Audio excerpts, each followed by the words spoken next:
அரசியல் கூட்டணி குறித்த பேச்சு நாடெங்கும் பரபரப்பாக பேசப்பட்டு வரும் நிலையில் பொருளாதார கூட்டணி குறித்த பேச்சும் தொடங்கியுள்ளது. இது என்ன புது கூட்டணி? விரிவாக பார்க்கலாம்.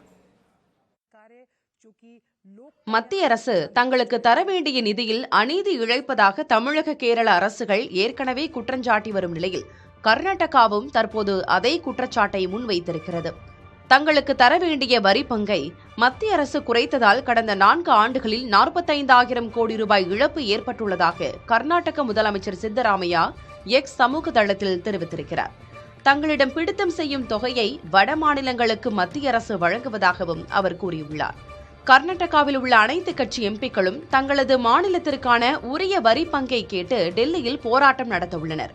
மத்திய அரசு உரிய நிதியை தராமல் இருப்பது குறித்து தென் மாநிலங்களின் நிதியமைச்சர்கள் கூடி பேசி ஒரே நிலைப்பாட்டை எடுக்க வேண்டும் என கேரள நிதியமைச்சர் தாமஸ் ஐசக் அண்மையில் கூறியிருந்தார். இதற்கிடையே தென் மாநிலங்களின் பொருளாதார கூட்டணியை அமைப்பது தொடர்பாக ஆலோசனை நடந்து வருவதாக கர்நாடக முதலமைச்சரின் பொருளாதார ஆலோசகர் பசவராஜ் ராயரெட்டி தெரிவித்துள்ளார். இதன் மூலம் தென் மாநிலங்கள் தங்களுக்கு சேர வேண்டிய வரிப்பங்கு, மானியங்கள் உள்ளிட்ட நிதிகளை வலியுறுத்தி பெறலாம் என அவர் கூறியுள்ளார்.